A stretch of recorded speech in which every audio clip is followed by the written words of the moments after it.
ediyorum. Evet, bugün işleyeceğimiz konu da değerli dostlar, ekip motivasyonu ve promosyon. Şimdi 2-3 gündür, son 2-3 gündür çalışmalarımızda hep böyle hani adım adım ilerlemeyi seviyoruz. Biz önce liste tarama, kontak kurma, ondan sonra satış kapama ve ekip bağlılığı, şimdi de ekibin motivasyonu. Önce arkadaşlar burada şunu bir tanımlamak gerekiyor. Yani bu konuya girizgah yaparken motivasyon dediğimiz şey nasıl bir şeydir? Birincisi bu. Değerli dostlar, motivasyon burada şu anda yaklaşık 30 kişiyiz. Hepimizin farklı motivasyonları var. Hani network marketing herkes için bir şeyler keşfetmesine aracılık ediyor diyoruz ya. Şu anda burada 30 farklı motivasyon var ve bu 30 farklı motivasyonda hep birlikte aynı hedefe doğru yürüyoruz. Demek ki öncelikle bir şeye, bir gruba, ekip diyebilmek için hedef ortaklığının yanında bir başka şeyin daha oluşması gerekiyor. Örnek Evet, bu veriyorum. arada geldim. Sesim geliyor mu? Yeniden Evet, 4.30 geliyor. yılım geldi. Tamam. Geliyor. Şöyle ki İstanbul'dan Ankara'ya giden bir otobüs dolusu kişi. Şu an pandemiden dolayı yaklaşık 20-25 kişi alıyor. Hedefleri ortak olsa da sizce bir takım mıdır, bir grup mudur? Öncelikle bir bunu düşünmek lazım. Sonuçta hepsinin hedefi Ankara'ya ulaşmak ve hepsi de aynı otobüsün içinde gidiyorlar. Ve hepsi de sonunda bir şekilde hedeflerine ulaşmış oluyor ve yollarına dağılıp devam ediyorlar otogardan sonrasında. Peki bu grubun ki takım olmadığını hep birlikte değerlendirebiliriz. İşte network marketing'te de ortak hedefleri paylaşıyor olmak bizi bir takım haline dönüştürüyor mu? Öncelikle sormamız gereken birinci soru bu ekip motivasyonunda. Ekiplerimize döndüğümüz zaman ortak hedef, örnek veriyorum, işte para kazanmak diye üst başlıktan bir şey koyalım. Ne bileyim, haftada 500 dolar kazanmak. Hatta bunu biraz daha spesifik hale getirelim. Bu hedefe haiz olan herkes bir grup şeklinde çalışmasını sürdürüp ondan sonraki dönemde de değerli dostlar buraya ulaştıktan sonra kendi yollarına mı devam ediyorlar yoksa birlikte çalışmaya devam mı ediyorlar? İşte burada grup ve takım arasındaki, ekip arasındaki farkı birazcık görmek gerekiyor. Aynı hedefe sahip olan bir zümre, bir topluluk, bir grup mudur, takım mıdır? Önce bir bunu soralım. Kendi ekiplerimize de bunu bir yavaş yavaş irdelemeye başlayalım. Şimdi Göktürk abi, grupla takım Hı hı. arasındaki farklardan biraz konuşmak gerekiyor diye başladım ben meseleye. Tamam. Ve hani grupla takım arasındaki farkları biraz ortaya koymaya çalıştım. Bununla birlikte bir grubun grup olması, ortak hedeflerinin olması çok güzeldir de takım olmak için daha farklı nelere ihtiyacımız var? Yani motivasyon ve promosyon konusuna bir girizgah olması adına birlikte. Şimdi takım olan kişilerin, yani benim bakış açıma göre önce ortak bir noktaya bakıyor olması lazım. Hani ortak bir ülküden bahsediyor ya, hatırlıyor musun bilmiyorum. Daha önce birkaç Evet. eğitimde bahsettim. Yani ortak bir ülkünün olması gerekiyor. Yani günlük eğer gerçekten bir takımsan günlük hedeflerin dışında ulaşılması gereken daha ileri bir noktanın tüm takım arkadaşları tarafından biliniyor olması lazım. Birincisi, takım olmanın ilk şeylerinden bir tanesi bu ortak ülkü. İkincisi, takımsan doğru senkronizasyonun kurulmuş olması lazım insanlar arasında. Bu da bana çok önemli geliyor. Ne demek bu? Doğru senkronizasyon. Herkesin her şeyi aynı güçte yapması değil, uyumlanarak insanlara işlerin bölünmesinden bahsediyorum. Yani kimi sahnede iyidir, kimi karşılamada iyidir, kimi birebir görüşmelerde iyidir, kim ne yanında güçlüyse o yanını daha çok ortaya koyar şekilde takım içinde doğru rollerin bölünmüş olması. Bir futbol takımını düşünün, herkes gol atmaz. Savunmada da birilerinin olması gerekir. Ya da kalede kalecinin de olması gerekir. Tabii bu savunma oyuncusunun gol atmayacağı anlamına gelmez. O da gerekli yerlerde o görevi alır ve o hareketi yapar. E, fakat golcü golcüdür, savunmacı savunmacıdır. Bu anlamda da kişinin doğal yeteneklerine göre takım içerisinde rolünü iyi bilmesi ve o rol üzerinde kendini daha da geliştirmeye gidiyor olması gerekir. Yani rollerin bölünmesi de bir takım için çok değerli ve önemlidir. Takımdaki kişilerin e, diğer yönlerinin, yani zayıf yönlerinin, ya daha doğrusu düzeltmeye açık yönlerinin tüm takım arkadaşları tarafından doğru şekilde bilinmesi ve bu konularda o kişinin geliştirilmesi için takım içinde çaba sarf edilmesi gerekir. Kimisi işte sahneyi çok yapmak istiyordur ama heyecanlıdır. Takım arkadaşlarının bu heyecanını bilip onun düzeltilmesi yönünde ona destek olmaları değer kazanır. Bu tarz şeyler bir takım olma noktasında önem arz ediyor. Yaş olarak mesela belirli yaşın üzerindeki kişilerin yapabileceği şeyler varken daha genç arkadaşlara verilecek başka roller olabilir. Kişilerin bu verilen rolleri kabul etmesi ve gelişimi için doğru olduğuna inanması gerekir. Bu açıdan da takımda böyle bir iletişim modelinin kurulmasının doğru olabileceğini düşünüyorum. Bunların hepsi birleştiği zaman işte doğru tınlayan bir gitar gibi oluyor. Yani gitarda 6 tane tel var ve hepsinin kalınlığı ve sesi değişik. Futbol takımında 11 tane oyuncu var. Hepsinin yetenekleri farklı. Tamam. Bu nedenden ötürü bu tarz şeyler bir araya geldiği zaman Mehmet, bence bir takım içerisindeki ülkü birliği ve senkronizasyonun oluşacağını düşünüyorum. İlk etapta takım olmak dediğim zaman benim aklıma gelenler biraz bunlar oluyor. Evet. Peki abi, şimdi ülkü birliğini oluşturduk diyelim. Yani hani hayal vardır, hedef vardır, ülkü vardır. Bir de üstü daha güçlü, Evet. hani devlet stratejilerinde kullanılan dava vardır. Hı hı. Nihayet. Şimdi bir ülkü birliğini kurmayı başardık diyelim ve insanları bu ülkü birliğinde birleştirdik. Örnek mesela One More International'ın bir ülkü birliği var. Nedir? %100 Türk sermayeli olan bu şirketin dünyada söz sahibi şirketlerden biri olması adına bütün çalışmalar bu ülküyü destekleyecek şekilde ilerliyor. Hepimizin bildiği Evet. üzere, değerli dostlar. Ve işte baktığımız zaman Hollanda'daki şirketimizde %100 Türk sermayeli, Azerbaycan'da öyle, Kıbrıs Türk Cumhuriyeti de öyle, Bulgaristan branch ofisi de öyle, işte Kazakistan'da öyle derken hep burayı destekliyor. Şimdi bunu desteklerken ülküyü en başta şirket zaten ortaya koymuş.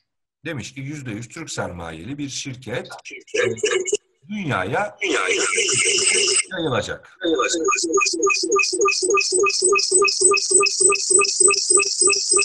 abi bilgisayardakinden çık. Biliyorum.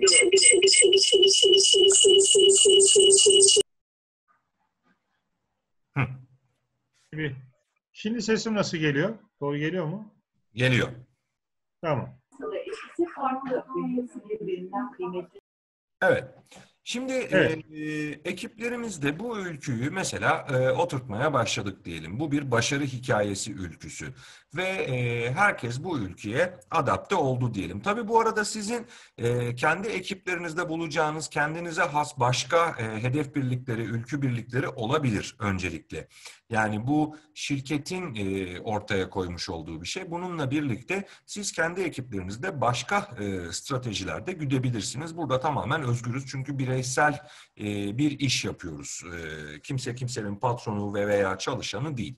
Bununla birlikte değerli dostlar bunu yaptık. Peki işte şimdi kilit nokta buradan sonra başlıyor. Herkes bu noktada ben çalışacağım dedi. Biliyorsunuz ki bu işte ekip arkadaşı kazanımı yani back office açılımıyla başlayıp sipariş sürecine kadar giden süreç aslında bu işin sadece %15-20'si. Esas mesele o kişiyi bundan sonra çalıştırabilme dürtüsü haline dönüşmeye başlıyor. Yani o 2 gün önce işlediğimiz, yarın inşallah YouTube'da videosunu yayınlamış olacağım. Ayrıca yarın akşam da yine çok uzun soluklu bir YouTube'da yine video serisi yayınlayacağız. Network marketing için temel eğitim yani el sıkışmaktan satış kapatmaya kadar giden bütün süreci yaklaşık 10 saatlik bir video serisi yayınlayacağız yarın. Onu da ekiplerinizle birlikte paylaşır, izleyebilirsiniz. Fakat her şey tamam. Kişi ürünlerini aldı. hep duyuyoruz değil mi? Ya da kendimizde yaşıyoruz. Allah Allah, o kadar heyecanlıydı ama yürümedi. Ama çalışmadı. Ama şu olmadı, ama bu olmadı. Sonra da koptu gitti. Hatta şu anda da telefonumu açmıyor. Bunlar hep oluyor Zaten hocam değil mi? Yani peki buradaki o hani enerjiyi verme, heyecanı verme, geri geldiğinde bir ülküyü de kabul ettirme, bunların hepsini yapıyoruz ama bir şey olmayınca olmuyor. O bir şey ne sence? zaten hani demin bir şey söyledin ya, heyecanlıydı falan. Hı hı. Ee, Arkadaşlar, duygularla yapılan yönetimler, hani ekibimizdeki insanların duygularını harekete geçirilerek yapılan yönetimlerin bir süre sonra o duygular bizde sönümlenirse karşıdaki kişide de sönümlendiğini görmeye başlıyoruz. Bence bu nedenden ötürü motivasyonla gaz vermeyi birbirinden biraz ayırmak lazım. Yani o olmayan noktanın asıl bence işlevsel yönü biraz burada başlıyor. Yani e, hadi yaparsın, sen aslansın, sen şöylesin, sen böylesin vesaire gibi söylemler bir yere kadar işliyor. Hani Evet, insan bir yere kadar bunlarla ilişkili kendini iyi hissediyor. Bununla birlikte bu iyi hissettiği motivasyon noktaların altı dolu değilse kişide hareket etmek istiyor fakat bilgi eksikliği, kimi zaman bilgi eksikliğinden, kimi zamansa içindeki eksiklikler nedeniyle bu hareketi yapma konusunda kişi çekinik kalmaya başlıyor. Yani bir, iki, üç, insanı iki kere gaza getirirsiniz, üç kere gaza getirirsiniz. Yani dördüncüde bir dakika der, ne oluyor ya? Hani bu sürekli bana bir şey söylüyor ama bunun karşılığı bende var mı acaba diye kendini sorgulamaya başlar. Çünkü başarısızlıklar oluşmuştur.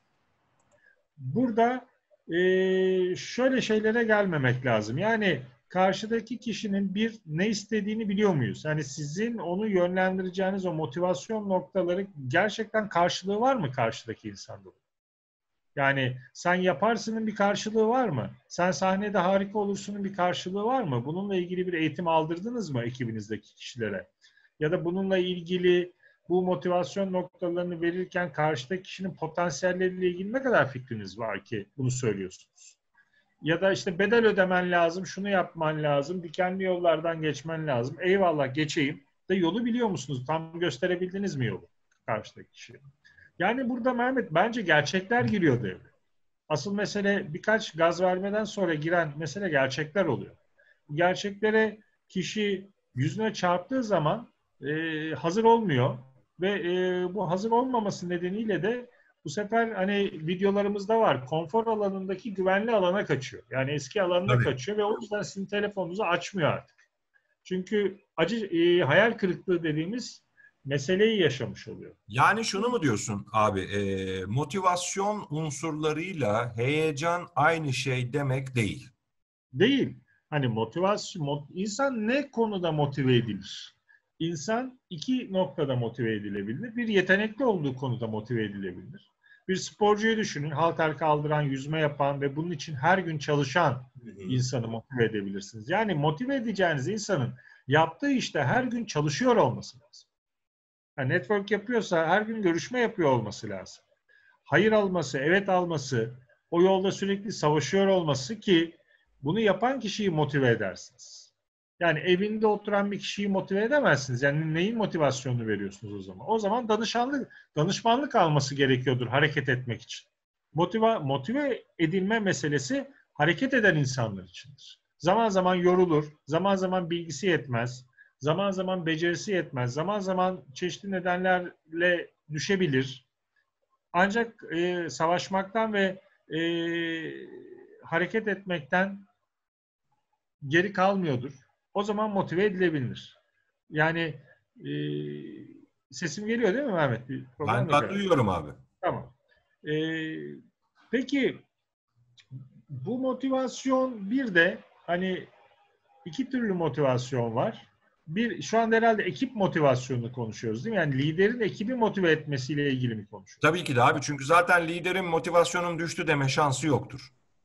Evet, hani bir de bunu burada açıkça söyleyelim arkadaşlar. Benim motivasyonum düştü. Bakın Mehmet yaklaşık 15 yıldır, ben de 20 yıldır satış, satış Evet. pazarlama sektörünün içindeyiz ikimiz.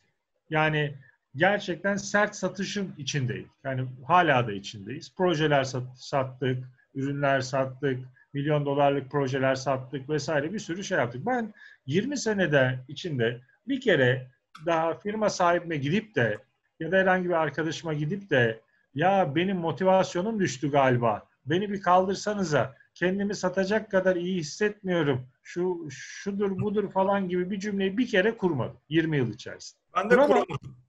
Yani bunu biz kuramadık mesela. Yani motivasyonun düştü ne demek? Hani yani şunu mu demek istiyorsun? Ben artık evime ekmek götürmek istemiyorum.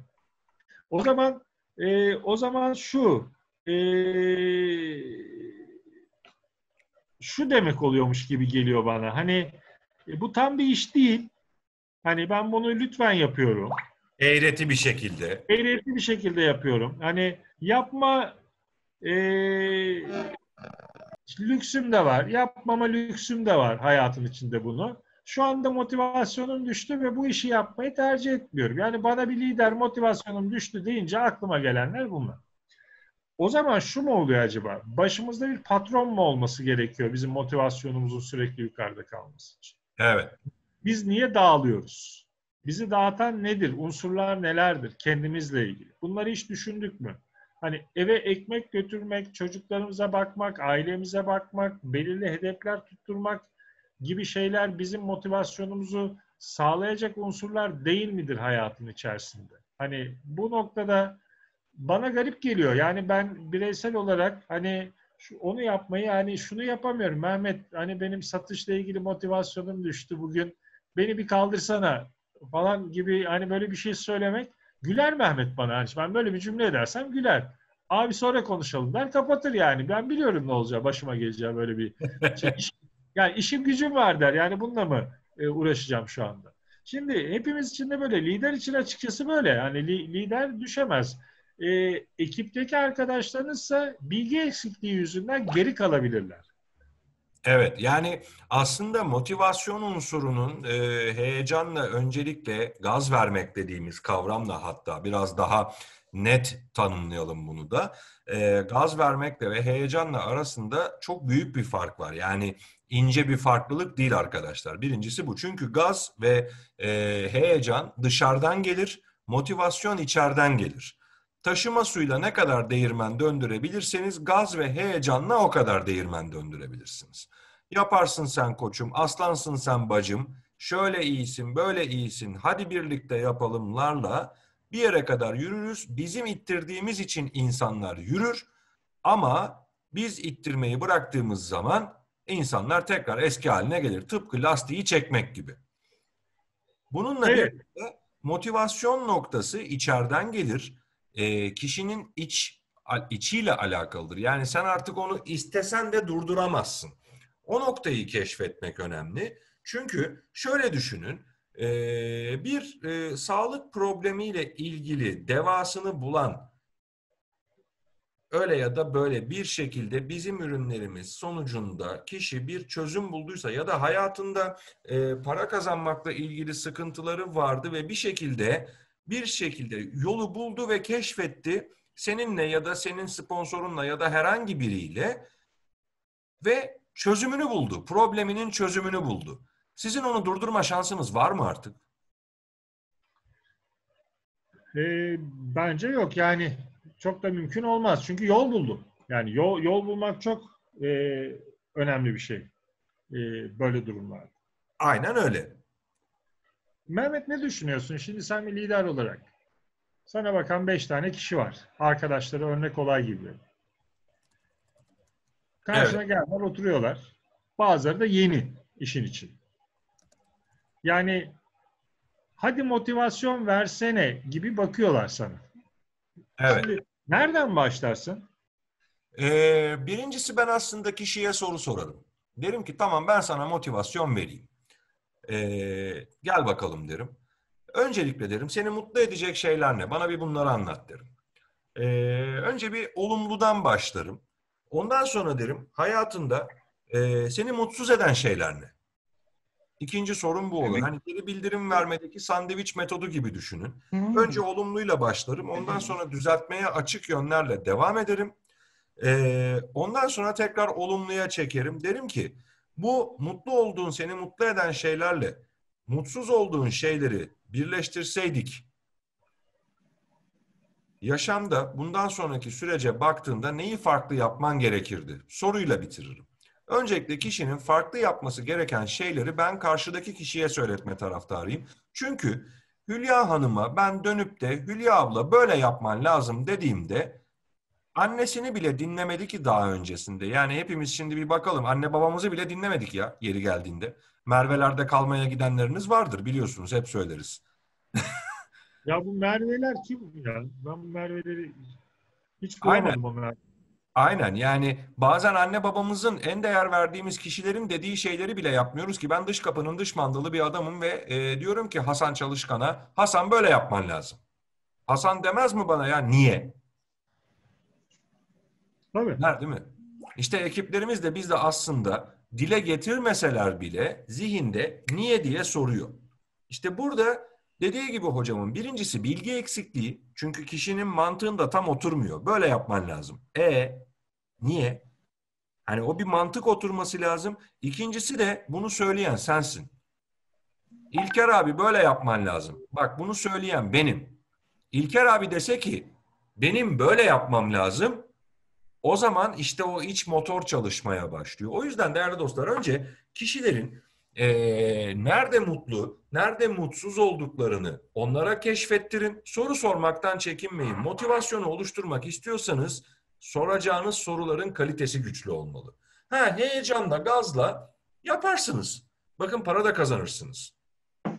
Ama bundan bir sene sonra, 2 sene sonra siz elinizi çektiğiniz zaman network yapmamış, sadece ürün satmış olduğunuzun farkına varırsınız. Network marketing kişilere hani öğren, öğret, öğretmeyi öğret dediğimiz şey ya.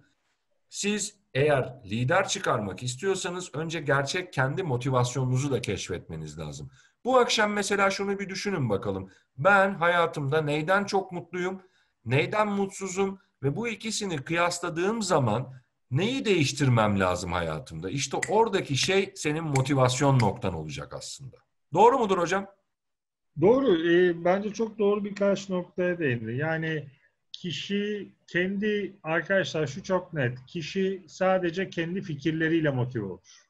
Siz o fikirleri güçlendirecek yolu açmanız lazım. Yapmak istediği şeyler insanları motive eder. Sizin onlara yapmasını söylediğiniz şeyler değil. Hele belirli bir yaşın üstünde ve ekibinizdeki kişiler hele sizden yaşça büyükse gayet normal değil mi? Mesela sen 35 yaşındasın. Hı hı. Ekibinde 50 yaşında insanlar var diyelim. Eğer o 50 yaşında insana sen bir süre, uzun bir süre şunu yapma, bunu yapman lazım derken karşıdaki kişi saygısından sana bir şey söyleyemeyebilir. Bununla birlikte aklında bir sürü şey canlanmaya başlayabilir. Bu nedenden ötürü doğru soruları sorarak karşıdaki kişinin kendi potansiyelleriyle ilgili doğru yanıtları vermesini sağlamak lazım. Siz doğru soruları sorarsanız kişi bu soruları bir kere kendine sordu mu, kendi kendine sordu mu, işte o noktadan itibaren motivasyon başlar. Mesela ben şöyle diyordum. Bir network marketing lideri bir arkadaşımız vardı. Bayağı 20 yıldır da yapıyormuş bu işi. Sonra bırakmış, küsmüş meseleye. Bir arkadaşımızın ekibindeydi. Evet ya. Şöyle bir şey yaptık. Dedim ki artık yapmıyor musunuz herhalde? Evet dedi, artık dedi piyasaya küstüm. Ben yapmıyorum bu işi vesaire. Dedim ki 30 yıllık, 20 yıllık deneyiminizi bu işe yeni başlayacak insanlara taşımama hakkınız olduğunu düşünüyor musunuz diyor. Evet. Bir süre düşündü. Sonra dedi ki evet ya aslında benim bir sürü deneyimim var bu işle ve bu konularla ilgili. Ben bu deneyimimi, bu motivasyonumu karşıdaki gençlere aktarma sorumluluğuna sahip. Ve kendi içinde bir motor çalıştı. bir iç motor çalıştı. Artık tecrübeyi aktarma ile ilgili kendi içinde bir nosyon noktası belirledi. Ben bu kişiye gel, iş yap, çok para kazanırsın, şöyle yaparsın, böyle yaparsın deseydim mümkün değil. O kişiyi hareket ettiremezdik. Çünkü onları yapmış zaten, başarmış. Yeni bir nosyon verdik ona. Dedik ki senin tecrübelerin var ve bu tecrübelerini genç network marketing liderlerine aktarma zorunluluğun var hayatınla ilgili. Hadi gel bunu yap. Bu nedenden ötürü her kişiye farklı motivasyon noktaları verebilirsiniz yaptığınız şeyde. Önemli olan şeylerden bir tanesi de verdiğiniz motivasyon sorusu karşıdaki kişinin iç motorunu çalıştırıyor mu, çalıştırmıyor. Bununla ilişkili de bir düşünmek ve ona göre söylemek lazım. Hadi sen yaparsın, aslansın bir motivasyon unsuru değildir arkadaşlar. Ya da buna benzer cümleler. Sen nasıl düşünüyorsun hocam bunlar için? Evet, şimdi kişinin farklı noktalarda şeyi olabilir. Şey de çok büyük bir motivasyon unsuru değil bana göre. Çok para kazanacaksın. Evet. Yani çok paranın karşılığı ne? Kime göre, neye göre? Yani bir de zaten para ülkemizde biliyorsunuz tedirgin eden şeylerden de bir tanesi. Hem herkes çok ister hem de ondan kaçarlar. Değişik bir psikolojimiz vardır. Yani hem ona ulaşmayı isteriz hem de ondan çekiniriz. Neden bilmiyorum. Artık geçmiş öğretilerimizden geliyor olabilir. Farklı şeylerden geliyor olabilir. Aile kültürümüzden geliyor olabilir. Toplum kültürümüzden geliyor olabilir. Ya da işte sahneye çıkarsın. Sahneye çıktığında alkışlanacaksın, takdir göreceksin. Şimdi bunlar gerçek motivasyon olmayabilir. Neden? Çünkü bunları söyleyen kişi bizleriz. Eğer ben söylüyorsam ekibime bunlar başına gelecek diye ya da şöyle olacak, bak bunu birlikte yapacağız. Tamam, bunların hepsi çok güzel şeyler. Bununla birlikte harekete geçiren şey ne? İşte harekete geçiren şey aslında motivasyonu oluşturan tek bir şey var. Soru sormak arkadaşlar. Çekindiğimiz tek şey de soru sormak. Niye? Çünkü zaten güç bela buldum diyoruz. Ya ben şimdi Hatice Hanım'la görüştüm. Zaten de kontağa güç bela buluyorum ki oyun 15'inden sonra artık kontağa güç bela bulmuyoruz. Allah'a çok şükür. Herkes o noktada zihinlerini değiştirdi en azından bu eğitim programından sonra. Ama hadi diyelim ki yeni başlayan birisi var. Güç bela buldum diyor ve doğru soruları sormaktan çekiniyor. İnsanlara soru sormaktan çekinmemek lazım. Çünkü o motivasyonu ortaya çıkaran şey senin sorduğun sorular. Düşünmeye sevk edici sorular dediğimiz sorular. Seni gerçekten bu hayatta mutlu eden şeyler ne? Seni gerçekten geçmişe dönüp baktığında rahatsız eden şeyler ne? Şimdi rahatsız eden şeyler, değişim rahatsızlıkla gelir arkadaşlar. Bir insanı değiştirmek istiyorsanız önce rahatsız etmelisiniz. Düşünsene mesela İlker abi, evdesin değil mi abi şu anda? Kafanı sallayabilirsin.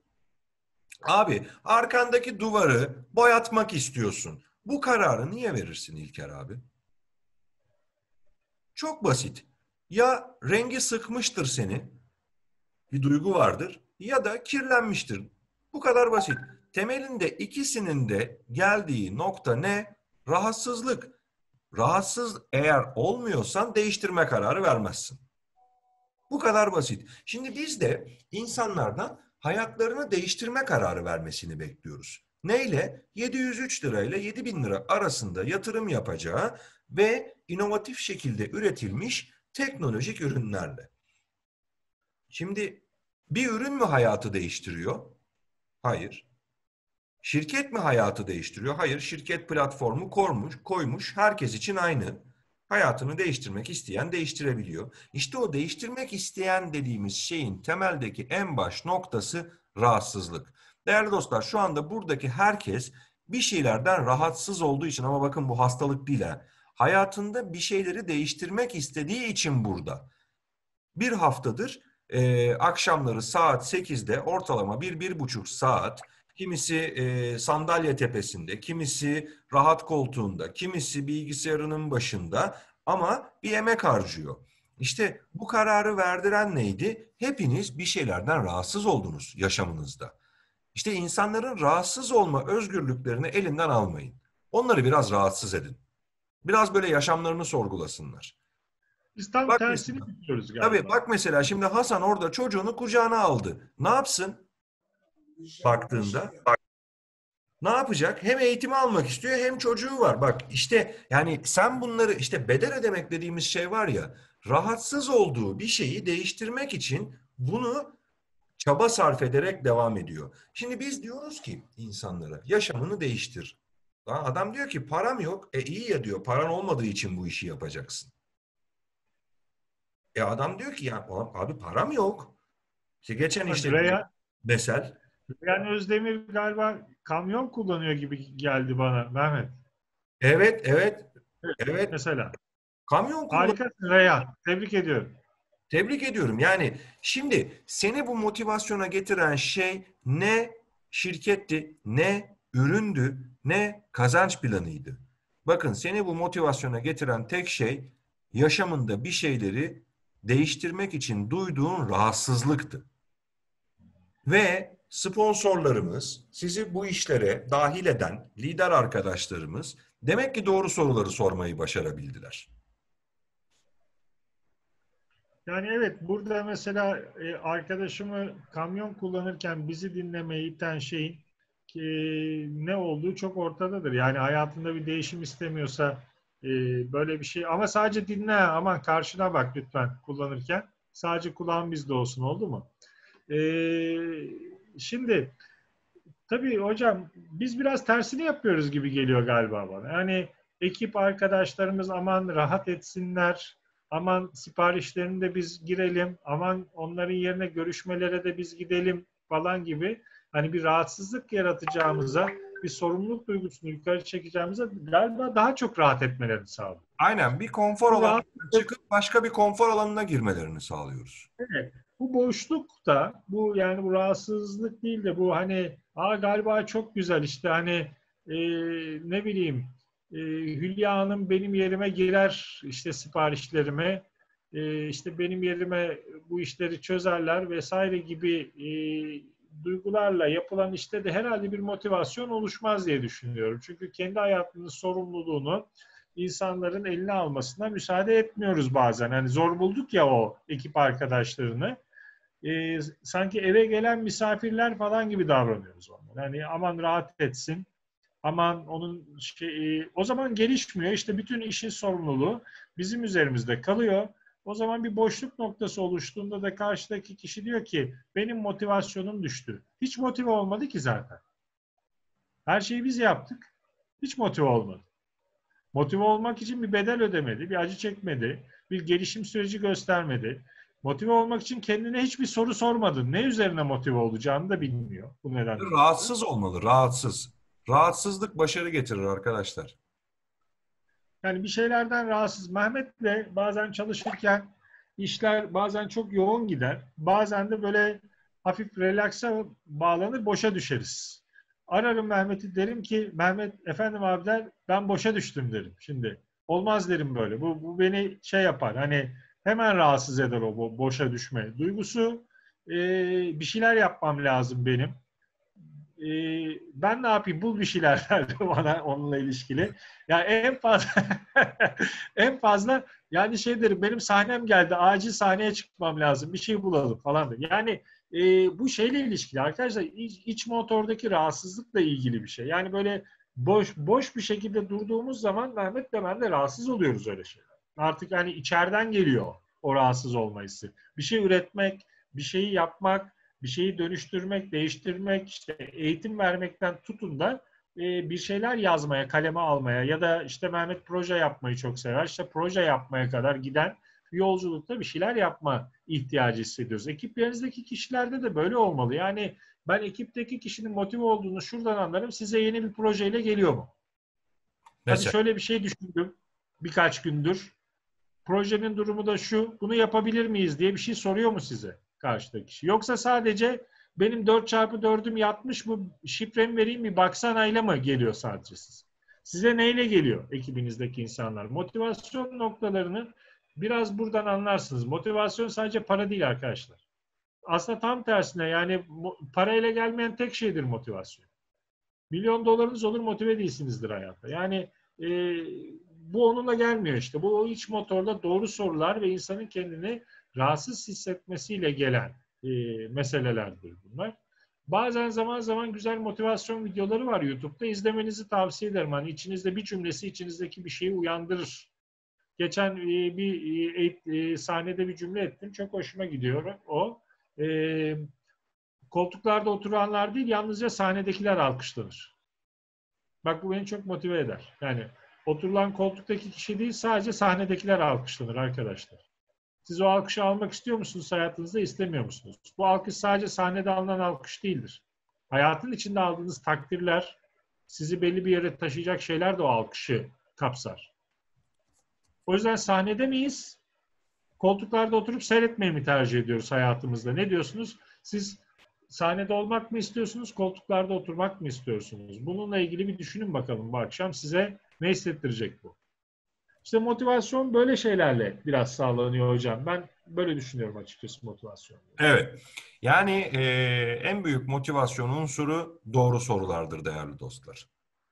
En büyük motivasyon unsuru. Eğer bir kişinin bam teline basabilirseniz, yani o doğru soruyu sorup ona bir rahatsızlık tohumu atabilirsiniz. Ama bu şey değil. Yani nereye kadar bu sefil hayatı süreceksin falan şeklindeki bir şey değil. Nereye kadar patronunu zengin edeceksin falan gibi şeyler değil. Yani bunlar çok serttir arkadaşlar. Bunlar soru değil. Soru şu. Dön bir kendine bak bakalım. Yaptığın, oluşturduğun hayattan ne kadar tatmin oluyorsun? Mesela. Kişinin kendi hayatını sorgulaması lazım. Vay Allah belasını versin bu patronların modunda değil. O da bir gazdır. Bir yere kadar götürür. Ondan sonrasında gene düşecek. Gene düşecek. Değerli dostlar, işte burada biraz soru sorma sanatını artık konuşturmaya başlamamız gerekiyor. Gerçek liderler ve gerçek satıcılar ve gerçek networkerlar çok konuşanlar değil, çok soru soranlardır. Lider olmak istiyorsak da networkçüden farkımız, işe yeni başlayan birinden farkımız olsun istiyorsak da soruyu nerede soracağımızı çok iyi biliyor olmamız lazım. Karşımızdaki üzülür, kırılır, o olur, bu olur. Bunlar mesele değil. Eğer o soruyu sorman gerekiyorsa soracaksın. Çünkü zaten amacın senin karşıdaki kişiyi rahatsız etmek. Rahatsız et ki bir şeyleri değiştirme kararı versin. Rahatsız et ki o değişimin arkasında dursun. Bir de şey var, o tehlikeli. Hocamın dediğine katılıyorum. Çok dikkatli yapılması gereken ve herkesin yapamayacağı bir şey. Ters motivasyon vererek kişiyi yukarı çıkartma meselesi. Hani nereye kadar bu sefil hayatı süreceksin ki hadi falan dediğiniz noktada bilinçaltından kişinin ne çıkacağını bilemezsiniz ve direkt kaçabilir kişi artık. Yani Tabii. orada ne var bilmiyorsunuz. Ne yaşıyor bilmiyorsunuz. Ne yaşamış onu da bilmiyorsunuz. Yani ters motivasyon dediğimiz mesele çok işe yarayan bir şey değil. Ya da şunun gibi mi olmak istiyorsun? İşte şöyle sürünmek mi istiyorsun gibi. Hani çocuklara çok söylenir ya bak okumazsan şöyle bir şey olursun falan gibi. Yanlış örnekler göstermek de çok bir motivasyon unsuru değil. Tam tersinde işte sen de şu lider gibi kazanabilirsin de bir motivasyon unsuru. Çünkü karşılaştırma arkadaşlar motivasyon getirmez. Benim en sevdiğim de şu, Aşağı bunlar kazanıyorsa sen hayli hayli kazanırsın. gibi hani e, yani Çok karşılaştırmalı mı? Tabii gülmeyi tabii o çok oluyor. duydum. Baksana şu sahnedeki kazanıyorsa sen zaten kesin kazanırsın falan. Şimdi bunlar işte bu da hep bakın bunu da not alın isterseniz. Karşılaştırmalı motivasyonlar çok işe yaramaz arkadaşlar. Çünkü Çünkü karşılaştırmalı kişi motivasyon olmaz. Kıyaslama olur. evet yani kıyas yapıyorsunuz ve kişi kıyaslandığı kişiyle bilgisi, birikimi, nosyonu, hayata bakışı hiçbiri tutmuyor. Yani iki kişiyi karşılaştırıyorsunuz birbirleriyle hiç ilişkisi yok o iki kişinin hayata bakışı ile ilişkili. Hı hı. Bu nedenden ötürü soru sorarak kişinin içindekini dışarı çıkarmanız gerekiyor. Yani dışarıdaki bir şey referansla karşılaştırarak bunu yapmak çok mümkün değil hayatta. Asla İlker abi Abdurrahman olmayacak. Abdurrahman asla Hakkı olmayacak. Hakkı asla Mehmet Eren olmayacak. Yani bu herkesin çıtası birbirinden farklı. Hayata bakışı ve gitmek istediği nokta da farklı. Bir de şu var. Yani sen işte şu arkadaş kadar ol yeter gibi çıtayı sınırlayıcı motivasyon noktaları da Tabii. tehlikeli. Belki o kişinin potansiyeli çok daha yukarıda. Fakat lider olarak siz öyle bir yeri gösteriyorsunuz ki o kişi oraya geldikten sonrasında gidilemeyeceğini düşünmeye başlıyor ve sadece orayı hedefliyor kendine. İşte ben bir master olayım yeter gibi. Planını o noktada tutuyor. Hadi master olayım Bu yeter, neden? gene güzel bir hedef abi. Beginner olup işi Evet. bırakıyor. Çünkü Ha, oldu. evet. Oldu artık. Yani Yani yeter diyor, bu kadar. orayı o kadar mesela büyütüyorsunuz ki o kişinin gözünde beginner olmayı, Evet. apprentice olmayı. O öyle bir noktaya getiriyorsunuz ki bu motivasyon noktasında kişi onu aldığı an doyuma ulaşıyor. Bakın doyum noktası yaratmak motivasyon açısından en ters meseledir. Kişiyi çok hızlı bir şekilde rahatlatır. Satışta satış ve pazarlama yapanların rahatlamaması için söylenen bir cümle vardır arkadaşlar. Ne satarsanız satın her satış eski satıştır. Bize hep böyle dendi. Yani 1 milyon dolarlık bir satış yaptığınızda what is next? Yani sonraki evet onu sattın o bitti artık. O artık yok. Yani onu belki bir gün sevinirsin. İkinci gün yeni satış. Her satış eski satıştır. Bu anlamda Her kariyer kariyer anlamında eski kariyerdir. her kariyer eski kariyerdir. Yani sürekli aynı kariyerle övünemez kişi. Kişiyi yani o öyle bir noktaya hedeflerseniz o motivasyon orada o doyum noktasına çoğu kişi bu yüzden yürümüyor Mehmet. Bu çok önemli bir nokta. Belirli kariyerler o kadar o kişiye özellikle yani beginner gibi, apprentice gibi kariyerler o kadar kişiye motive ediliyor ki oraya geldiği zaman kişi bir sene durabiliyor. 6 ay durabiliyor. Hiçbir şey yapmıyor. Zaten istediği noktaya gelmiş oluyor. Ondan sonrasında ulaşılmazmış gibi hissediyor artık. Ya da bütün doyumunu o noktada bitiriyor. Yani yukarı giderken yavaş yavaş bitirmesi gereken doyumu biz lider olarak öyle bir şey veriyoruz ki ona o konuyla alakalı. O noktada bitiriyoruz onun doyumunu. Bunlara çok dikkat etmek lazım. Ekip arkadaşlarımıza motivasyon Evet. verirken. Bir de arkadaşlar ekip arkadaşlarımız ağlama duvarımız değil ha. Hani ters motivasyonda da kendimizi sürekli onlara anlatarak kendimizi rahatlatmayalım. Hani ben şöyleyim, böyleyim vesaire diye motivasyon düşürücü bir Tabii. unsur olarak kullanmayalım Acıların karşımızdaki insan. çocuğuyum, küçük Emrah gibiydim, bak şimdi ne kadar güzel oldum falan. Ben de çok çektim, hani sen de çekeceksin. Belki çekmeyecek, belki çok şanslı biri. 2 üç tane networker çok sağlam tanıdığı var. Belki senin yaşadığın hiçbir şeyi yaşamayacak. Yani bir de hocamın dediği gibi öyle bir kişi de olabilir ya da böyle bir şeyler yaşaması gerekiyorsa da siz önceden olmayan şeyi neden kişinin aklına sokuyorsunuz? Yani vaktinden önce Epiktetos'un önemli bir filozoftur, Stoik filozoflardan der ki vaktinden önce mutsuz olma. Bu sözünü çok severim ben. Vaktinden önce mutsuz olma diye bir sözü vardır.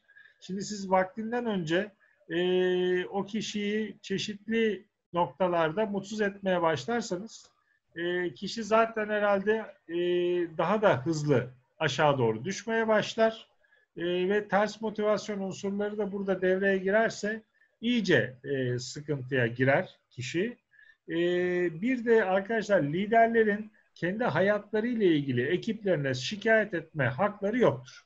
Ben de şu acıları şu anda çekiyorum diye. Yani siz ekibinize kendi acılarınızı anlatamazsınız. Anlatmanız doğru değildir. Çünkü lider bu tür şeyleri ekibine anlatmaya başlamışsa kendi hayatıyla ilgili karşıdaki kişi otomatikman şu düşünceye geçer. Ya onun bile böyle sorunları varsa benim sorunlarım çok normal galiba. Kendi sorunlarını normalize eder. Ve sorunu normalize edip içselleştirir. Zaten böyle. Evet, zaten böyle. Zaten hani benim işte ne bileyim master liderim, asistan liderim bile böyle acılar çekiyorsa benim çekmem çok normal. Devam edelim o zaman çekmeye deyip sizi de belirli bir gücün altında görmeye başlayabilirler. Hani lider onu göstermez arkadaşlar. Liderin sıkıntısı varsa, derdi varsa yani e, ben hatırlıyorum Mehmet'le bir Anka eğitiminin 3. günündeyiz. 30. saate doğru geliyoruz artık sunumda. Yani böyle bir kendimize de hakikaten yani çok yüklenmiştik. Gerçekten yani o insani bir çalışma değildi bence. Yani İşte o kadar yarın onu saat. anlatır. Yarın onu yayınlıyoruz abi. Evet yani günde 10-12 saatlik eğitim hadi tamam ama bunu 3 gün üst üste yaptığınız zaman Artık 3. güne geldiğimizde Mehmet'in bütün ayak bilekleri şişmiş, artık basamıyordu ve benim ateşim 39'a geliyordu. Yani o noktaya gelmiştik ama sahnede bunu kimse anlamadı. İkisini de anlamadı. Arkadaşlar, lider göstermez. Çok nettir. Eğer liderleşmek istiyorsak, bir ekibi motive etmek istiyorsak, bizim acılarımızı çok fazla ekibimize gösterme hakkımız yok. Motivasyonlarını etkileyecek en önemli şeylerden bir tanesi bu, ekipteki arkadaşların. Acılarımızı çok fazla da demeyelim abi. Acılarımızı hiç gösterme hakkımız yok. Sen daha sertsin benden o Yani konuda, biliyorum. anılarımızı anlatabiliriz. Yola ilk başladığımızda Evet, bak bunları yaşamıştık diyebiliriz. Bu başka doğru. bir şey. Ama artık bir yere geldikten sonra ben de bunu çekiyorum diyemezsiniz. O zaman karşıdaki kişi normalleştirmeye başlar. Hatta şunu da diyebilir. Bakın bu da kaçma unsurudur.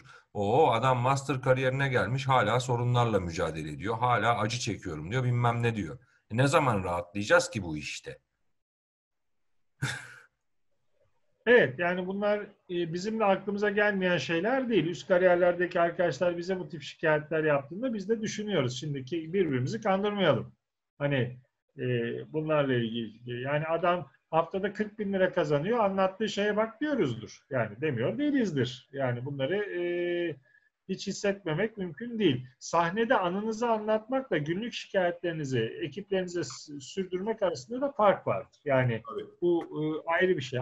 Sahnede de ana anlatılmaz aslında. Hikayelerimizi tasarlayarak anlatmamız gerekir. Bu tür noktalarda da. Onu da ayrıca o eğitimlerde Mehmet'le ben değiniyoruz zaten. Nasıl yapılması gerektiğine. Sahneden de anlatılırken dikkat edilmesi gereken noktalar var. Peki hocam, ekipleri diyelim ki böyle motive ettik. Karşımıza aldık, sorular sorduk. İçlerindeki motive unsurlarını dışarı çıkarttık ve onları yürütmeye başladık. Şimdi bir de sen bu eğitimi promote ederken promosyondan bahset. Evet. Yani promosyon nedir? Promosyon nasıl yapılmalıdır? Bu anlamda promosyonun felsefesiyle ilgili, tabii hani şunu konuşmayacağız bugün. İşte 1000 puan yapana 100 dolar vermek uygundur gibi bir şey konuşmayacağız. Yani meselemiz bu değil promosyon konuşurken. Caizdir, caizdir. 1000 puana Caiz midir, değil caiz. midir falan. Yani bunu konuşmayacağız. Bunu zaten liderler yapıyorlar bir şekilde. Ancak felsefesi ve insanların üzerindeki etkisiyle ilgili bazı şeyler konuşacağız diye düşünüyorum. Ne dersin hocam bunlara? Şimdi insanoğlu doğası gereği elinde olanlarla yetinmemek gibi bir dürtüsü vardır. Daha fazlasını ister, daha fazlasına ulaşmak ister. Ve bu aslında bu dürtü dünyayı bugüne kadar getirmiştir. Daha fazlasını isteyen insanlar sayesinde şu anda ben 5500 kilometre uzaktan, hepiniz Türkiye'nin farklı yerlerinden, belki yurt dışından da arkadaşlarım var şu anda, birleştik ve bilgisayar ekranında bazı meseleleri konuşuyoruz. Hani eğer birileri elinde olanla yetinseydi teknoloji bile buraya kadar gelemeyecekti. Birincisi bu. Demek ki elinde olanla yetinmemek iyi bir şey. Ama tabii burada bakın bir kıstas var. Açgözlülükten bahsetmiyoruz. Elindekini büyütmek, elindekini geliştirmek, elindekini daha ileriye götürebilmek zihniyetinden bahsediyoruz. Şimdi aslında promosyon da burada bu dürtüye hizmet eden kavramlardan bir tanesi. Çözüm planı iyi kazandırıyor mu? Kazandırıyor. Mesela maddi promosyondan bahsedelim. Orada çeşitli hedefler var, tutuyor. Ama liderler diyor ki maddi bir promosyon koyuyor. Bu kadar üretim yapana bu kadar da ben ekstra veriyorum diyor. Arkadaşlar, mesele oradaki kazanca odaklı olup o ekstrayı almaktır. Hepimiz şeyi hatırlarız. Gazetelerin dağıttığı kuponları. Kuponlarla işte Arkopal miydi neydi markasını da hatırlamıyorum. Hepimizin evinde vardı o tabak çanak seti. Önemliydi. Hani gazeteyi almak değildi artık, hatta bir ara sadece kuponu için gazeteciye söylüyorduk. Kuponu kes, gazete kalsın sende diyorduk. Ben Ben çocuk. şeyi, ben şeyi hatırlıyorum. Ana Britannicalar için televizyon programı yapılmıştı. Hangisi daha gerçek gibi. Saatlerce tartışılmıştı mesela. Bunu da hatırlıyorum. Evet, Herkes yani hatırlıyor. o hatta şey de oldu.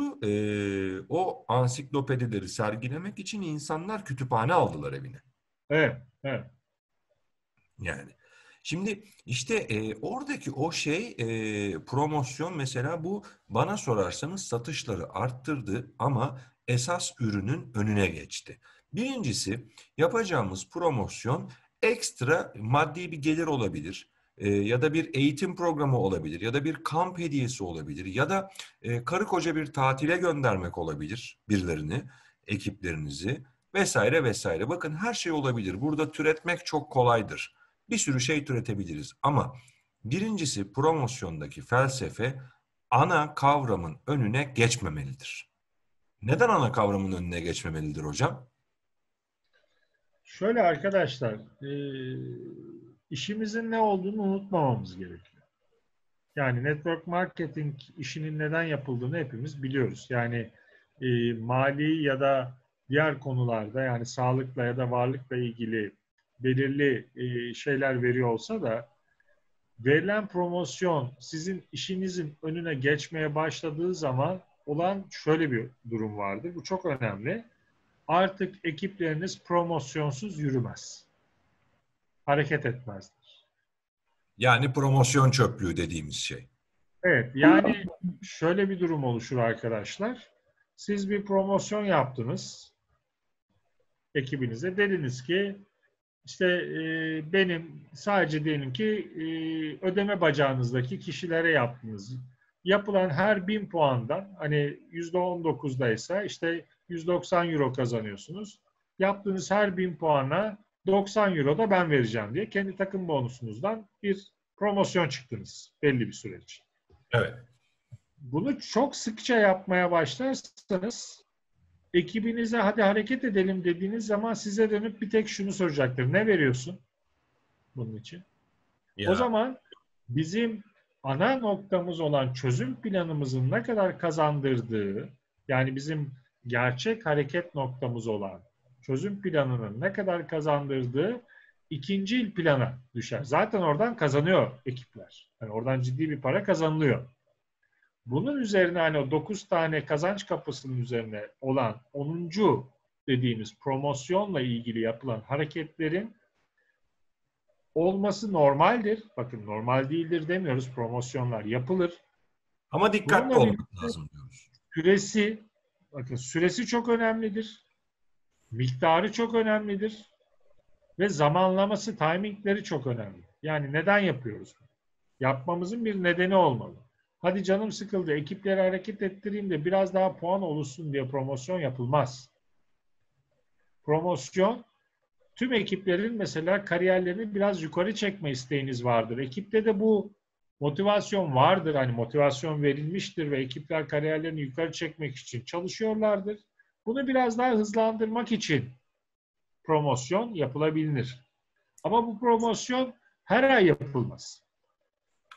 Bu sefer her ay sizden bir şey istenir arkadaşlar. Yani hadi bakalım kariyerini senin beginner'a taşıyalım, çalış. Ne veriyorsun? Tatil mi veriyorsun benim beginner olmam için? İşte ne yapacaksın? $100 da sen mi vereceksin? Gibi şeylerle karşılaşma şansınız yükselir. Promosyon bir de arkadaşlar en önemlisi hesap kitap işidir. Yani eğrisi ve doğrusunun denk düşmesi gerekir. Yani size kazandırdıklarının kaybettirdiklerinden fazla olmaması lazım. Yani kazandırdıklarının fazla olması lazım. Kaybettirdiği bir şey oluşmaması lazım. Zarara gidilmemesi gerekir. Neden?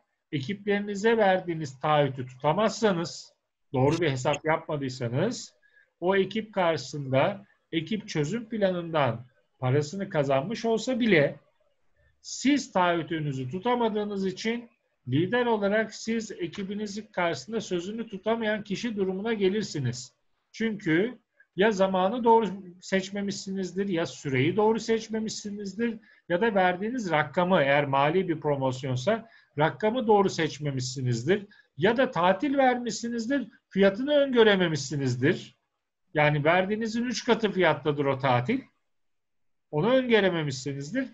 Promosyon yapacağım diye ekibimizin karşısında sözünü tutamayan kişi durumuna düşmeyelim. Bu yüzden hocamın dediği gibi önemli olan şey, asıl amacımız olan çözüm planının doğru çalışmasının önüne mali promosyonlar geçmemeli diye düşünüyorum. Hocam sen neler söylersin? Birincisi bu. İkincisi değerli dostlar, promosyonda bir dediği gibi hocamın amaç olmalı. Yani paranın ekstrasından ziyade promosyonda kişiye bir değer katmalı.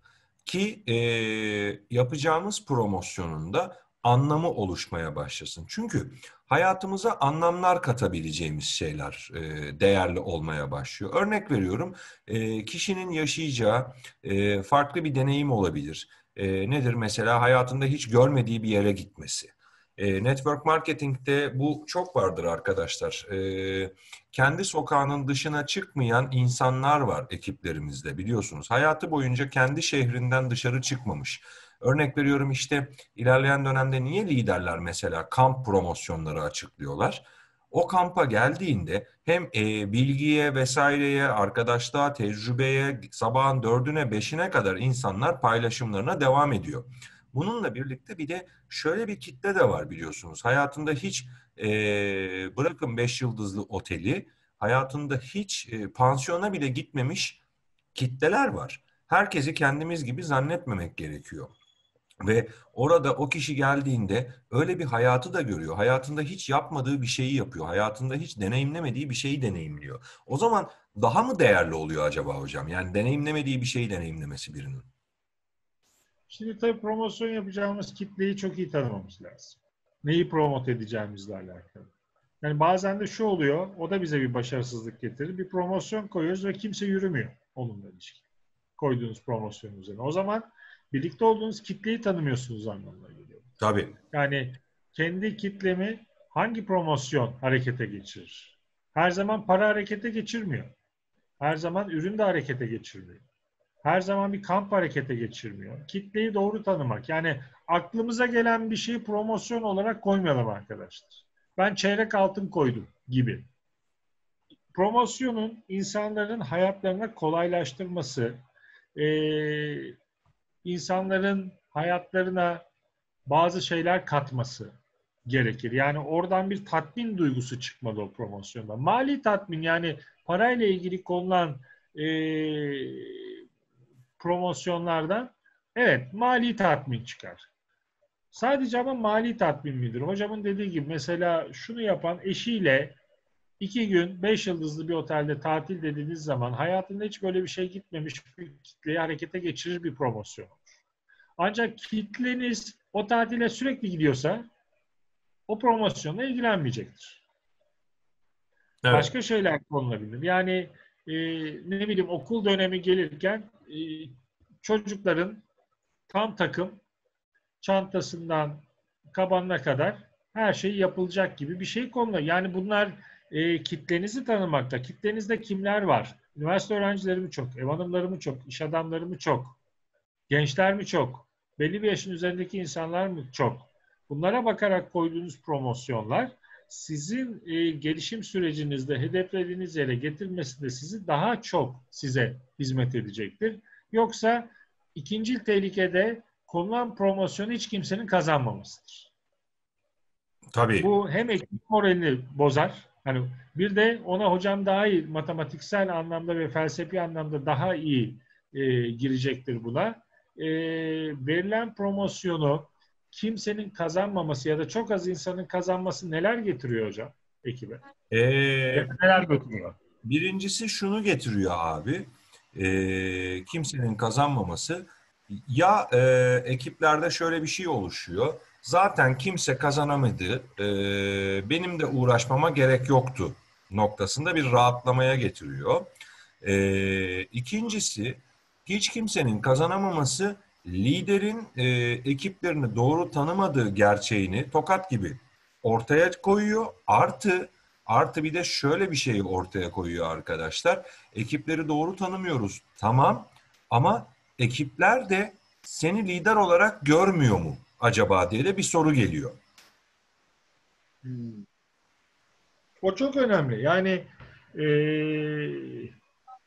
verdiğiniz istikametin yürünmüyor olması, hani hiç yürünmüyor olması ya da o anlamda bir çalışmanın yapılmıyor olması bu sefer sizin ne kadar ekipleriniz tarafından takip edilebilir kişi olduğunuzu ortaya koyan bir harekettir.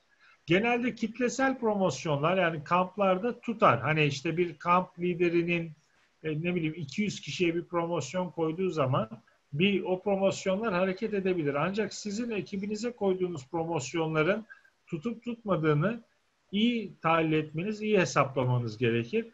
Hocam bu tarz promosyonlarla ilgili söylemin ne olur? Hani promosyon sadece büyük kitlelere yapılan bir şey değil. Ekiplerin motivasyonu üzerinde de herhalde bu tarz hareketler yapılıyor değil mi? Tabii ki de yapılıyor. Tabii ki de yapılıyor. Yani bu tür daha ufak ekiplerin de koyacağı promosyonlar olabilir. Buralardan başlamak daha doğru. Yani çok büyük promosyonlara hemen mesela 5-6 arkadaş bir araya gelip büyük bir promosyonla başlamamanızı tavsiye ederim.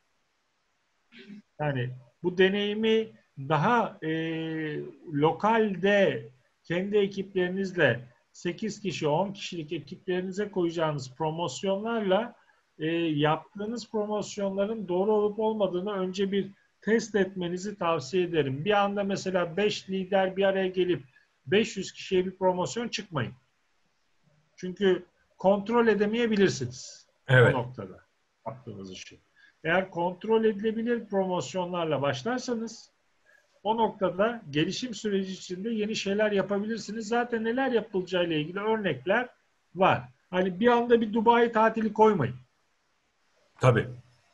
Tutamayabilirsiniz. Zamanı, timingi, vizeleri, bir sürü şey var burada. Yani nokta var. Daha ulaşılabilir hedefler ve kişileri motive edici ve onore edici. Ben şeyi seviyorum. Yani karşıdaki kişiyi onore eden bir promosyon bence çok daha hani duygulara dokunan işler daha motive edici oluyor. Hani $100 demek, $200 demek o kadar motive edici olmuyor. Çünkü rakamlar çok hızlı unutulur bizim ülkemizde. Abi. Yani eğer ki sizler yapılan promosyonlarda kendinizi düşünerek hep promosyon koyun, oldu mu? Sahnede bir lider promosyon, hangi promosyonu açıkladığında daha çok heyecan duydunuz? Ne size heyecan getirdi? Bunu bir düşünün bence. Yani promosyonlarınızı ayarlarken şu anki aldığımız koçluk eğitimi. Sağ ol İlker. Teşekkür ediyorum. Evet, Çok nazik. en güzeli bu. Evet, Sağ doğru. olun. Evet. Mesela evet bizim için de çok keyifli sizlerle birlikte olmak. Bilgiye yapılan yatırım her zaman güzeldir. Hepimiz açısından keyifli. Bakın bu çünkü uzun süreli bir emek getiriyor. Size de bize de. Hani hep beraber bir yol yürüyoruz. Ve sizi geliştirici. Demek ki zihin açıcı, geliştirici promosyonlar önem arz ediyor. Evet. Bu anlamda sizin mesela apprentice kariyerine gel ekstra $200 promosyonu tutmayabilir. Çünkü apprentice kariyerine gelmek için zaten mücadele ediyorsunuzdur. Bunun için $200'ın çok önemi yoktur. Yaptığınız o an için. Ancak mesela Zeynel bu eğitim süreciyle ilgili görüştüğümüzde çok heyecanlandı ve böyle bir promosyonun koyulmasının hep beraber doğru olduğunu düşündü. Tabii. Ve gelen bu teveccühten de bunu anlıyoruz. Yani böyle 30 kişi, 40 kişi, 60 kişi üst üste birer gün arayla Zoom aynı gruplarla yapmak, hocam da eğitimci, ben de eğitimciyim. Böyle bir şeyin bu takip edilebilirliği kolay işler değildir. Hani bu tarz promosyonlarda. Demek ki açık olan yönlerden biri bu işimizin içinde. Eğitim promosyonları koyabiliriz gibi gözüküyor. Mesela bu bir tabii ki verebilecek kişiler olmalı. Hani eğitimin de verilebilir olması gerekiyor.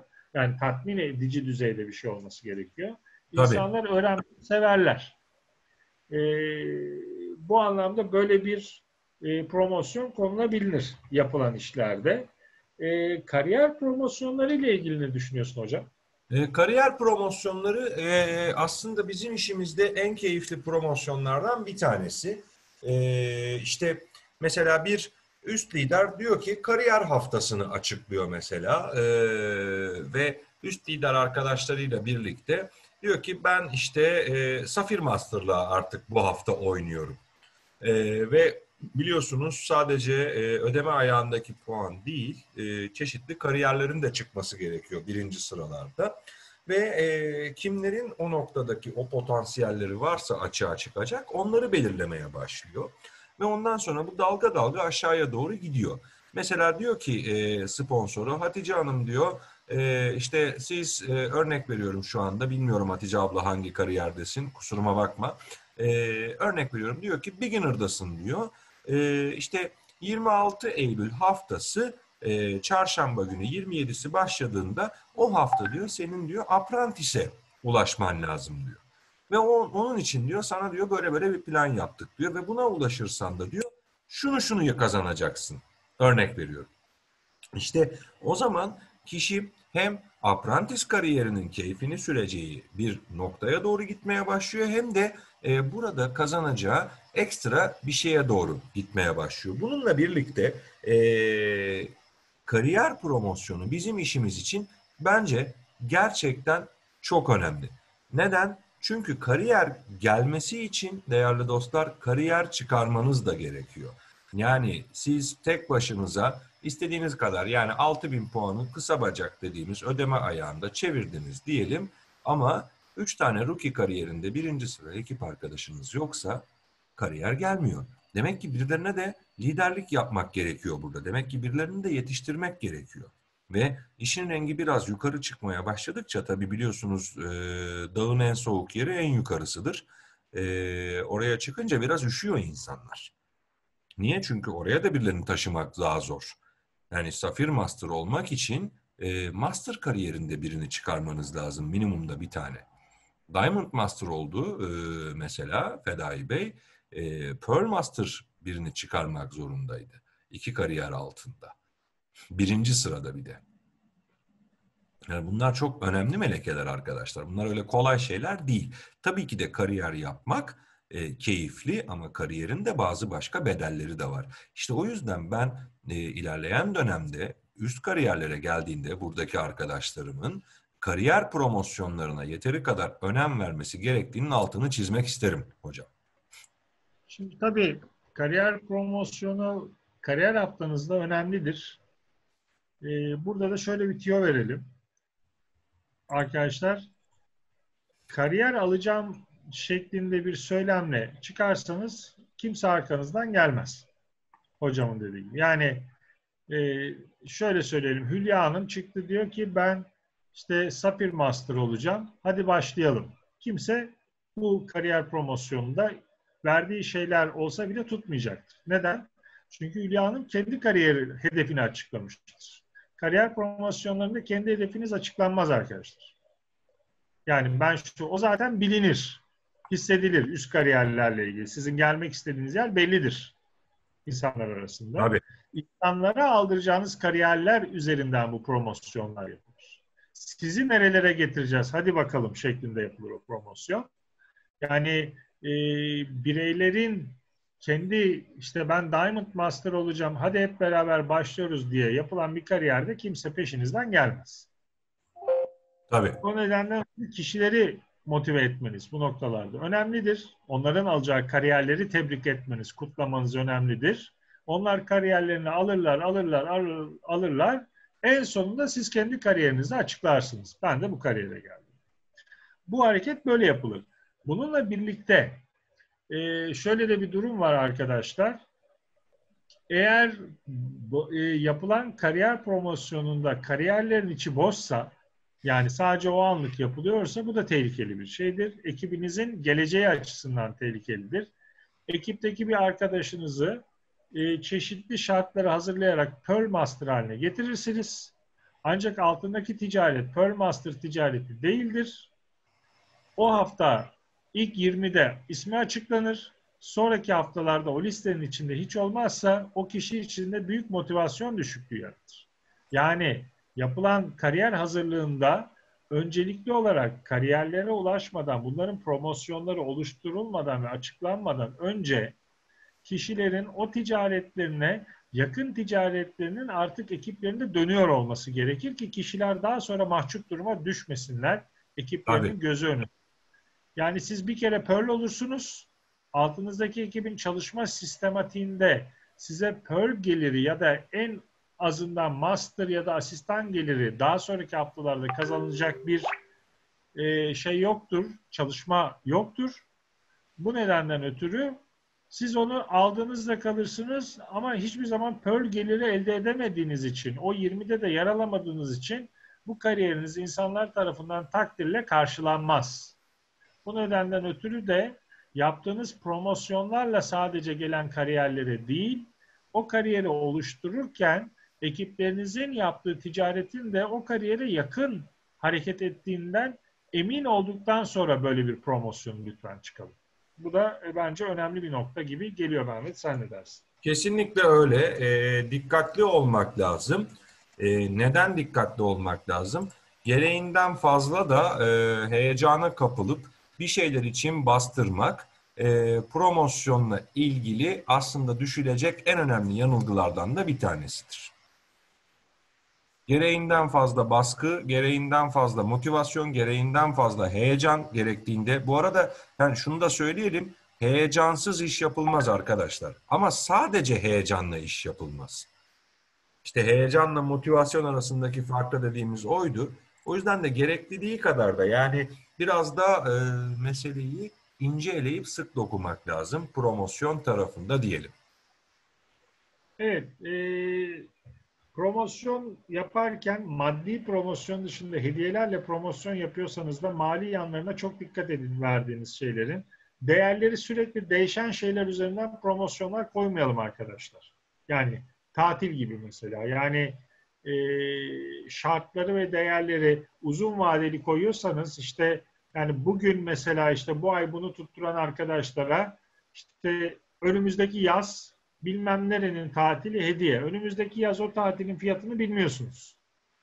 3 aşağı 5 yukarı bu seneyle aynı olur gibi düşünemezsiniz. Tabii. Oradaki hele bunlar yurt dışı tatiller koymaya başlarsanız vize durumlarının ne olacağı belli olmaz. Ülkeler arasındaki iletişimler belli olmaz. Dövizin geleceği nokta belli olmaz. Yani sizin elinizdeki para TL'dir. Döviz bir anda bambaşka bir yere gider. Yurt dışı tatil dolar ya da eurodur. Elinizde öyle bir para yoktur. Onu karşılayamazsınız önümüzdeki sene. Bu nedenden ötürü mali değerlerinde çok oynaması olan şeyleri promosyon olarak koymamanızı tavsiye ederim. Tatil koyarken de ilk defa başlıyorsanız yurt içi tatiller koymak daha bence doğru bir hareket olur. Çünkü yurt dışına çıktığınız zaman döviz durumunu bilmiyorsunuz. Mali gücünüz de yetmezse yine sözünü tutmayan kişiye dönüşürsünüz. Bunun da önemini şimdiden belirtelim. Dolara ve euroya bağlı promosyonları yani mali olarak buralara bağlı şeylerle alınan promosyonları çok tavsiye etmiyoruz ilk etapta diye söyleyeyim. Hocam Evet. ne der? Önemli noktalara dikkat çektiğimizi düşünüyorum değerli dostlar. Bazı mihenk taşı noktalar burada önemliydi. Heyecanla motivasyon arasındaki farklılıkla başladık. Grup takım olmayla aslında başlayıp heyecan motivasyon arasındaki farklılıklarla devam ettik ve burada motivasyon unsurlarını nasıl ortaya çıkartacağımızı gördük ve çıkardığımız bu motivasyon unsurlarıyla da birlikte promosyon kavramına biraz dikkat çekmeye çalıştık aslında bu eğitimde. İlerleyen dönemde sizler de promosyonlar düzenleyeceksiniz. Siz de ekiplerinize onları daha farklı motive edebilmek için farklı taktikler uygulayacaksınız. Bizim şöyle ki aslında burada uygulayacağınız taktiklerin ne olacağını bilmiyoruz. Açıkçası ne olacağıyla da ilgilenmiyoruz. Sadece bu taktiklerin ana çerçevesi üstüne bazı bilgileri paylaşmaya çalıştık. Çünkü İlker abinin uygulayacağı taktikle Hasan'ın ekibine uygulayacağı taktik birebir aynı olmayabilir. Neden? Çünkü İlker abi farklı bir karakter, Hasan farklı bir karakter. İlker abinin ekibi farklı bir ekip yapısına sahip, Hasan'ın ekibi farklı bir ekip yapısına sahip. O yüzden bir ekipte kitap, defter promosyonu yaparsınız. Mesela İlker abinin ekibindeki kişilerin hepsinin çocuğu vardır. Çocuklarıyla ilgili bir promosyon yapmıştır da Hasan kardeşimizin ekibindeki herkes 20-25 yaş arası daha evlenmemiş, çoluğu çombalağı da yok. Şimdi al aynı promosyonu oraya uygula. Olur mu? Olmayacak. Bu yüzden bugün değerli dostlar biz ana çerçevenin yani promosyondaki mantalitenin ne olduğundan bahsetmeye çalıştık. Yani kısacası yine temel misyonumuz üstüne bir çalışma çıkardık Göktürk hocamla. Bir yoğurtçuyuz. Yoğurdu veriyoruz. Nasıl yiyeceğiniz tamamen size kalmış. Şekerle mi yersiniz? Pudra şekeriyle mi yersiniz? Sade mi yersiniz? İçine reçel katar mı yersiniz? Artık onu biz bilemiyoruz. Ama ana hatlarıyla değerli dostlar bir promosyon yaparken dikkat etmemiz gereken 3-5 tane nokta var. Birincisi maliyet analizinin doğru yapılması. İkincisi kişilerin doğru tanımlanması. Üçüncüsü onların motivasyon unsurlarına göre promosyon. Aynen öyle Sevil Hanım. Yaş, kültür ve sosyal duruma bağlı. Yani biraz önce dediğim örnekteki gibi çoluğa çocuğa karışmış bir ailesi olan insanlara yaptığınız promosyonla 20'li 25'li yaşlarında hiç daha hani evlenmemiş çoluğu çocuğu olmayan bir kişi grubuna yapacağınız promosyon arasında ciddi fark var. Bir tanesine dersiniz ki patron bizi diskoya götürüyor. Öbürüne dersiniz ki Antalya'da çok güzel bir tatil var. Eşinle birlikte. Hani arada işte kişilerin hayalleri, hedefleri ve oradaki gerçeklikleri çok önemli. O yüzden ekibinizin motivasyonlarının nerede olduğunu çok iyi analiz etmeniz gerekiyor.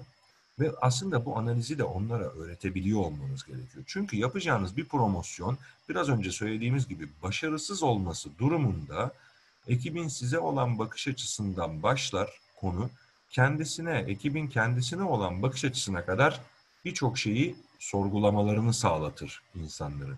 O yüzden amaç burada doğru noktada doğru şeyi verebilmek. Demin bir arkadaşım yazmıştı. Küçük de olsa mutlu edebilip duygulara dokunması. Aynen öyle arkadaşlar. Yapacağınız promosyon insanların duygularına dokunmalı. Eğer duygularına dokunmuyorsa harekete geçmeyeceklerdir. Ve dediği gibi hocamın hayatı boyunca 5 yıldızlı otellerde tatil yapmış, hatta 7 yıldızlarında tatil yapmış, hep oralarda olmuş bir insana şunu yaparsan bak işte bilmem ne oteli var çok güzel orada böyle çok iyi bir kamp yapacağız. Çok bir şey ifade etmeyebilir. Ama biraz önce benim de dediğim gibi kendi semtinin bile dışına çıkmamış bir kişi de farklı bir şehre gidecek ve farklı bir deneyim yakalayacak. O yüzden arkadaşlar insanlara deneyim yakalatmaya odaklanın. Yapacağınız çalışmalarda sadece promosyon değil, kişi sizle birlikte bağlılık eğitiminde anlattığımız şeyleri yaparsak, 2 gün önce onun da inşallah videosunu kurguladım.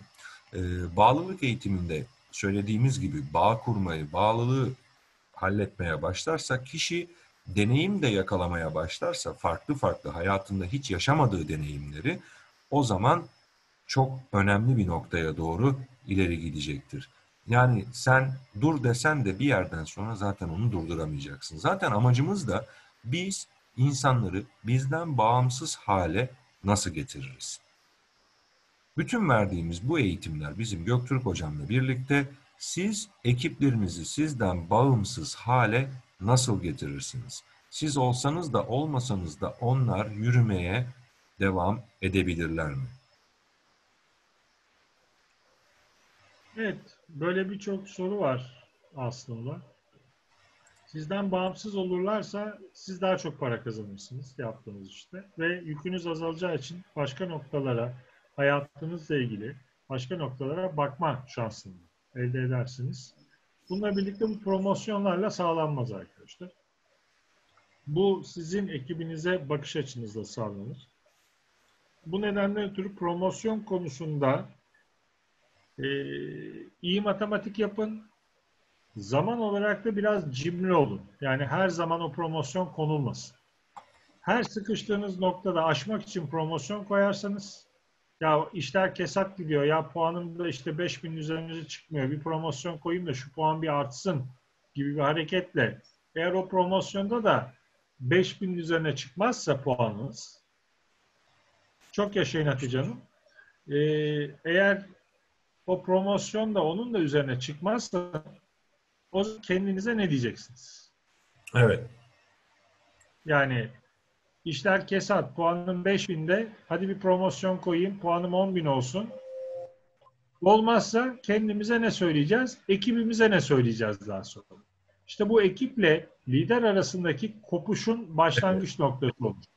Ben sizin için her şeyi yaptım, bir de promosyon koydum, siz yine çalışmadınız gibi bir cümleye ekibinize ettirecek şekle kendinizi sokmamanızı tavsiye ederiz. Yani çünkü o motivasyon bozukluğuyla lider ekibine bu fırçayı atabilir.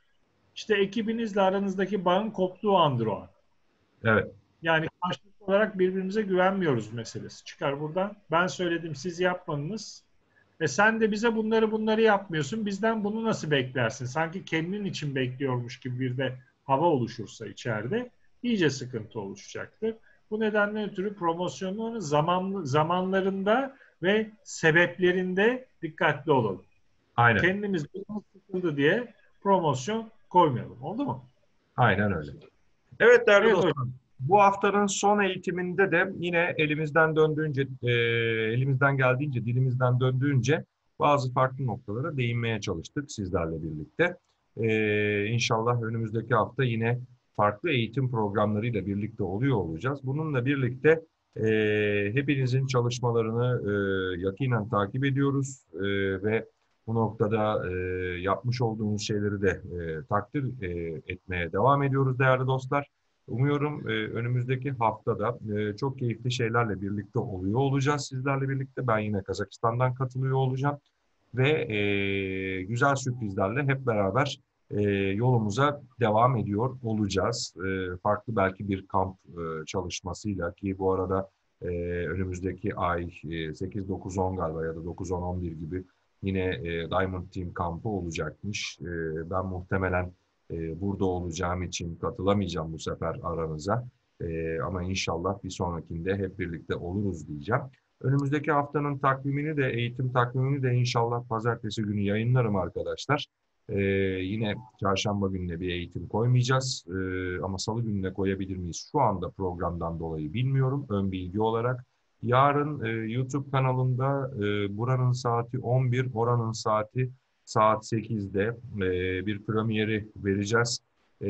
Network Marketing temel eğitimini upload ediyorum şu anda YouTube kanalına. Yaklaşık 11-13 saatlik bir eğitim arkadaşlar. A'dan Z'ye bütün süreç liste yapmadan başlayıp satış kapatmaya kadar giden olan o zamanında 30 saat olarak yaptığımız eğitimin ben en son artık ayaklarım şişmiş, ayakta duramıyordum.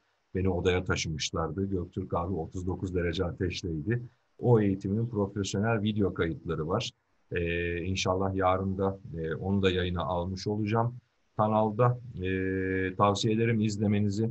Network Marketing'e bakış açınızı değiştirmenin yanında bildiğinizi tekrar etme, bilmediklerinizi de yeniden görme noktasında yaklaşık 13 saatlik bir yolculuk olacak sizler için. Evet, ben de elimizden geldiğince bir külliyat yaratıyoruz hocamla birlikte. Yani network marketing için bu kadar canlı eğitimler, videolar, zoomlar vesaireler bilmiyorum hangi kanalda bu kadar bir çalışma var bununla ilgili. Ben çok olduğunu da görmedim açıkçası. E, Yurt dışında var tabii ki bazı ciddi çalışmalar. E, çok maliyetli işler. Onları da Mehmet de biliyor, ben de biliyoruz. Oraları almak, girmek vesaire o eğitimlere. Biz elimizden geldiğince bu bilgileri aktarmaya çalışıyoruz. Ben bu gece de bizle birlikte olduğunuz için çok teşekkür ediyorum. Her zaman dediğim gibi cebinizden para, kalbinizden sevgi ve merhamet ve zihninizden taze fikirler eksik olmasın. Hepinizi seviyoruz. Bir dahaki eğitim döngüsünde inşallah yeniden bir arada olmayı diliyorum. Evet, iyi akşamlar değerli